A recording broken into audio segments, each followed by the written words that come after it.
Bueno, cuando escuchábamos el relato, realmente te parte en dos, es dramático, es difícil, es valiente, pero mucha gente, yo leí ayer en las redes sociales que, y no solamente a ella, a muchas más, le dicen, ¿por qué tardaste tanto? ¿Por qué? ¿Por qué no lo denunciaste tanto? Bueno, porque evidentemente no debe ser fácil. Para entender un poco más, hemos invitado a Natalia Gerardi, ella es del equipo latinoamericano de Justicia y Género, y quería...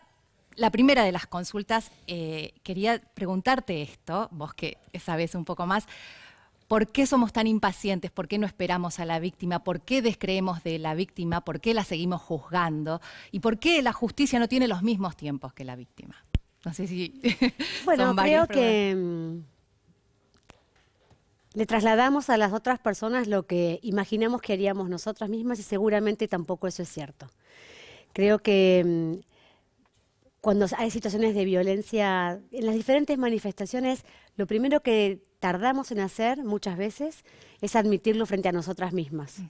Y lo que está pasando ahora a partir de este relato es que surgen muchos otros relatos públicos, pero sobre todo muchas reflexiones privadas, en las que muchas mujeres, sobre todo, pero personas en general, empezamos a repensar y a resignificar situaciones por las que atravesamos, que tal vez no llegamos siquiera a admitir frente a nosotras mismas, que no hubo consentimiento, que nos sentimos forzadas, que hubo una incomodidad. Ella reconoce que le costó reconocer que lo que había sufrido fue una violación, le costó ponerlo en palabras, de nombrarlo de esa manera. Porque te cuesta frente a vos misma admitirte a vos misma que no...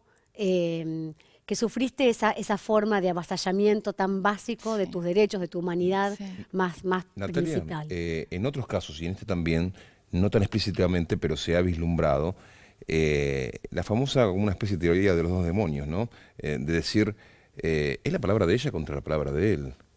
Eso no existe. La única palabra válida es la de la víctima y es la prueba. Así lo entiende también la justicia nicaragüense. ¿Qué puede saber sobre eso? Bueno, en este tipo de situaciones que se dan en el ámbito privado, en general la prueba material o los testigos son más difíciles de obtener. La prueba material es más difícil sobre todo también cuando ha transcurrido mucho tiempo, ¿no? Entonces las pericias físicas se pueden hacer sobre el trauma que le quedó a ella, sobre su testimonio. Se va a poder sin duda comprobar la veracidad de su testimonio por la cantidad de información que va a dar. Podrán corroborar a otras personas las circunstancias que ella describe, por qué subió por donde subió, qué estaba haciendo en ese momento, en ese lugar y demás, cuál fue su actitud posterior. Eso lo va a poder corroborar otra gente. Pero probablemente en este caso, como en muchos otros, el momento del abuso, el momento de la violación, es un momento que sucede en la privacidad y eso es lo que pasa también en el ámbito familiar.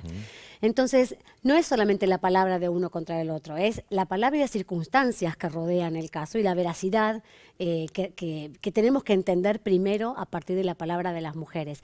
Y sí creo que ahí nos enfrentamos con todos los estereotipos, ¿no? Y con todos los prejuicios acerca de las mujeres, que los tiene la justicia, sin duda, pero los tenemos también en la sociedad, donde empezamos a mirar primero, bueno, ¿y cómo estaba vestida? ¿Y qué estaba haciendo? ¿Y por qué habrá estado ahí? Provocado. No lo habrá provocado.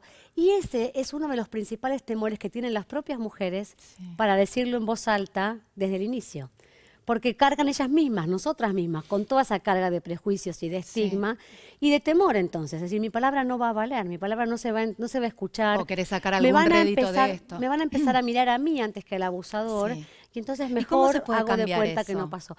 Bueno, creo que lo estamos empezando a cambiar con esta, en primer lugar en este caso en particular, pero en general creo que lo estamos empezando a cambiar a partir de esta solidaridad tan amplia y sororidad entre las mujeres. Creo que es la palabra del año, sororidad.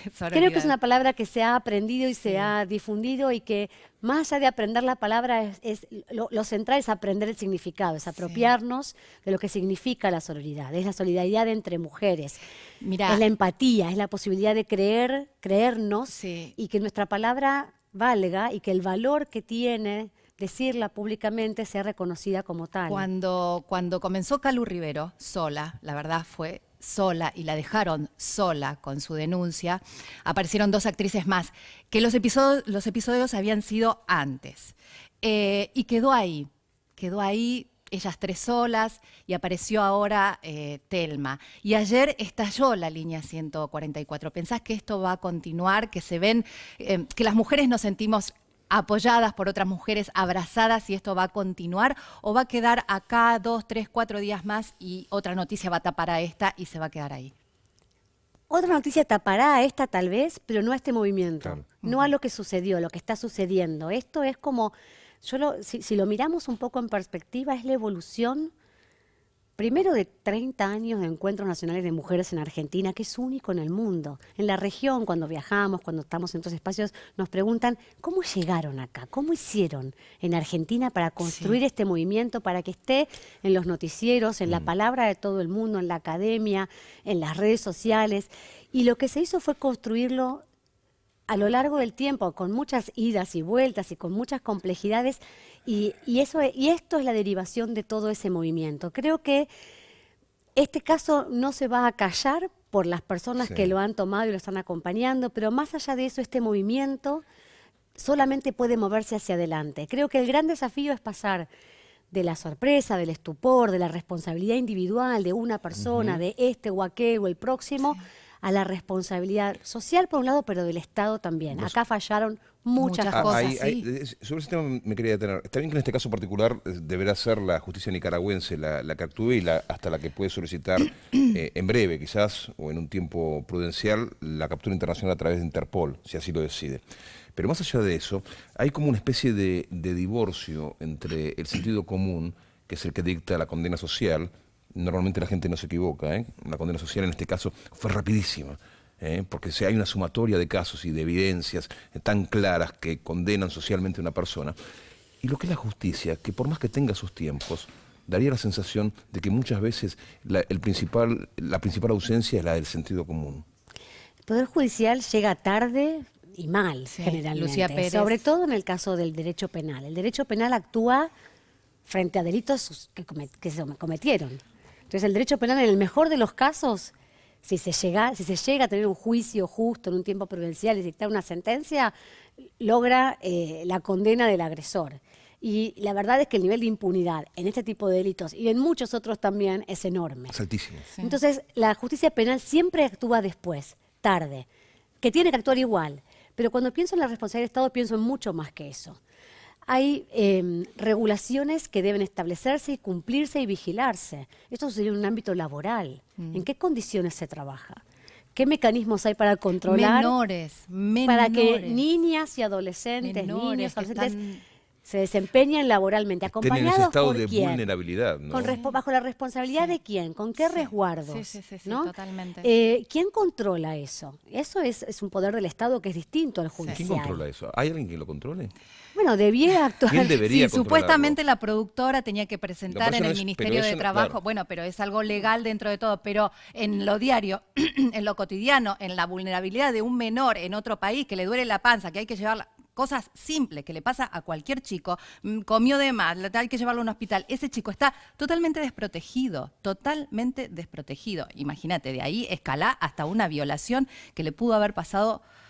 Bueno, no sé, cualquier cosa. Los casos que debemos desconocer, porque se han denunciado un porcentaje muy alto de todo tipo de abusos, no solamente en otros ámbitos, sino particularmente en el ámbito artístico, ¿no? Seguramente. Este caso lo que tuvo es la resonancia de la masividad del acompañamiento, que fue fantástico, que es también tributario del movimiento de actrices que se organizaron seguramente desde hace antes, pero se visibilizaron mucho este año, y eso es sin duda muy potente. Pero hay miles de casos anónimos, muchos habrán llegado al año 144 y otros no, miles de casos anónimos que conocemos, que hemos vivido, que hemos acompañado, que nos escriben, que nos comentan, en ámbitos de trabajo menos glamorosos, menos expuestos, pero cotidianos. Sí, y aparte dejar en claro, para finalizar, que a esta criatura, hoy ya una mujer, Teno Fardín, no la beneficia en nada la denuncia, no la beneficia en absoluto, tuvo la valentía, pero laboralmente... No, seguramente quería ser conocida por una obra de teatro. Claro, laboralmente esto la perjudica porque de alguna manera no es la publicidad que necesita, ¿no?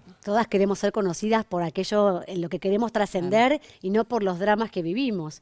Todas las personas, creo, y las mujeres sin duda también. Me parece que eso es un punto muy importante también para cuando se empieza a dudar de la palabra de la víctima. Yo no conozco tantas mujeres, niñas ni adolescentes capaces de exponerse de esta manera. Totalmente. ¿Para qué? Natalia, tenemos que irnos a presidencia. Te agradecemos muchísimo y bueno, que no sea la última vez en que nos encontremos. Gracias. Cómo no, mucho gusto.